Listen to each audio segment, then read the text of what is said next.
दोस्तों, महाभारत के युद्ध में करीब 50 लाख से ज्यादा लोगों ने भाग लिया था। लेकिन अब सवाल ये उठता है कि इतनी विशालकाय सेना के लिए युद्ध के दौरान भोजन कौन बनाता था और इतने लोगों के भोजन का प्रबंध कैसे होता था। और उससे बड़ा सवाल ये है कि जब हर दिन हजारों लोग मारे जाते थे तो शाम का खाना किस हिसाब किताब से बनता था। बस इन कुछ सवालों के जवाब आप जानेंगे आज के इस वीडियो में। तो चलिए शुरू करते हैं। लेकिन उससे पहले आप हमारे चैनल को सब्सक्राइब करें और हमारे वीडियो को लाइक और शेयर जरूर करें।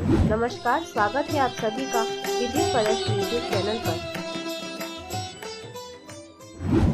दोस्तों, महाभारत को हम सही मायने में विश्व का प्रथम विश्व युद्ध भी कह सकते हैं, क्योंकि उस समय शायद ही ऐसा कोई राज्य था जिसने इस युद्ध में भाग न लिया हो। उस काल में आर्यवर्त के समस्त राजा या तो कौरव के पक्ष में अथवा पांडव के पक्ष में खड़े दिख रहे थे। हम सभी जानते हैं कि श्री बलराम और रुक्मिणी ये दो ही व्यक्ति ऐसे थे जिन्होंने इस युद्ध में भाग नहीं लिया था। किंतु एक और राज्य ऐसा था जो युद्ध क्षेत्र में होते हुए भी युद्ध से विरक्त था, और वो था दक्षिण का राज्य उडुपी। महाभारत में वर्णित कथा के अनुसार जब उडुपी के राजा अपनी सेना सहित कुरुक्षेत्र पहुँचे तो कौरव और पांडव दोनों उन्हें अपने अपने पक्ष में लाने का प्रयत्न करने लगे। लेकिन उडुपी के राजा बहुत दूरदर्शी थे। उन्होंने श्री कृष्ण से कहा, हे माधव, दोनों ओर से जिसे भी देखो युद्ध के लिए लालायित दिखता है। किंतु क्या किसी ने सोचा है कि दोनों ओर से उपस्थित इतनी विशाल सेना के भोजन का प्रबंध कैसे होगा। तब इस पर श्री कृष्ण ने कहा, महाराज, आपने बिल्कुल सही सोचा है। आपकी इस बात से मुझे प्रतीत होता है कि आपके पास इसकी कोई योजना है। अगर ऐसा है तो कृपया बताएं।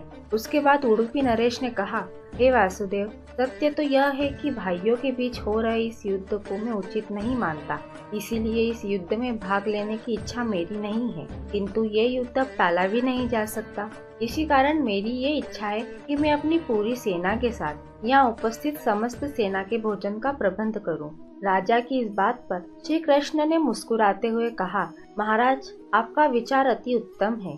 इस युद्ध में लगभग 50 लाख योद्धा भाग लेंगे, और अगर आप जैसा राजा उनके भोजन के प्रबंध को देखेगा तो हम सभी उस ओर से निश्चित ही रहेंगे। वैसे भी मुझे पता है कि सागर जितनी इस विशाल सेना के भोजन का प्रबंध करना आपके और भीमसेन के अलावा और कोई नहीं कर सकता। किंतु भीमसेन इस युद्ध से खुद को अलग नहीं कर सकते।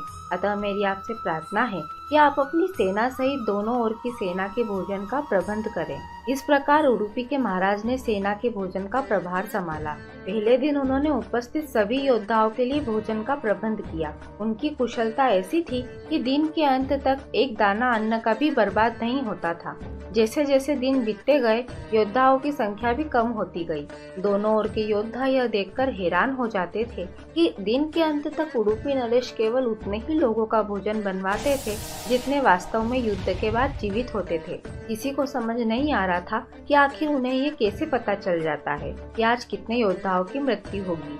इतनी विशाल सेना के भोजन का प्रबंध करना अपने आप में ही एक आश्चर्य था, और उस पर भी इस प्रकार कि अन्न का एक दाना भी बर्बाद न हो, ये तो किसी चमत्कार से कम नहीं था। 18वें दिन युद्ध समाप्त हुआ और पांडवों की जीत हुई। फिर जब युधिष्ठिर का राज्याभिषेक हुआ तब युधिष्ठिर से रहा नहीं गया और उन्होंने उडुपी नरेश से पूछ लिया कि महाराज, सभी लोग हमारी प्रशंसा कर रहे हैं कि किस प्रकार हमने उस सेना को परास्त कर दिया जिसका नेतृत्व पितामह भीष्म, गुरु द्रोण और हमारे ज्येष्ठ भ्राता कर्ण जैसे महारथी कर रहे थे। किंतु मुझे लगता है कि हम सबसे अधिक प्रशंसा के पात्र तो आप हैं, जिन्होंने न केवल इतनी विशाल सेना के लिए भोजन का प्रबंध किया, अपितु ऐसा प्रबंध किया कि एक दाना भी अन्न का व्यर्थ न हो पाया।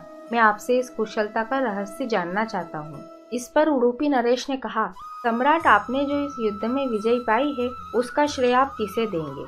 इस पर युधिष्ठिर ने कहा, श्री कृष्ण के अतिरिक्त तो इसका श्रेय और किसे जा सकता है। अगर वे न होते तो कौरव सेना को परास्त करना असंभव था। तब उडुपी नरेश ने कहा, महाराज, आप जिसे मेरा चमत्कार कह रहे हैं वो भी श्री कृष्ण के प्रताप से ही संभव हुआ है।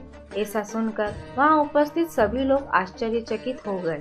तब उडुपी नरेश ने इस रहस्य पर से पर्दा उठाया और कहा, महाराज, श्री कृष्ण प्रतिदिन रात्रि में मूंगफली खाते थे। मैं प्रतिदिन उनके शिविर में गिनकर मूंगफली रखता था और उनके खाने के पश्चात गिनकर देखता था कि उन्होंने कितनी मूंगफली खाई है। वे जितनी मूंगफली खाते थे उससे ठीक 1000 गुना सैनिक अगले दिन युद्ध में मारे जाते थे। अर्थात अगर वे 50 मूंगफली खाते थे तो मैं समझ जाता था कि अगले दिन 50,000 योद्धा युद्ध में मारे जाएंगे। उसी अनुपात में मैं अगले दिन भोजन बनाता था। यही कारण था कि कभी भी भोजन व्यर्थ नहीं हुआ। श्री कृष्ण के इस चमत्कार को सुनकर सभी उनके आगे नतमस्तक हो गए। दोस्तों, ये कथा महाभारत की सबसे दुर्लभ कथाओं में से एक है। उम्मीद करते हैं आपको हमारी ये प्रस्तुति बेहद पसंद आई होगी।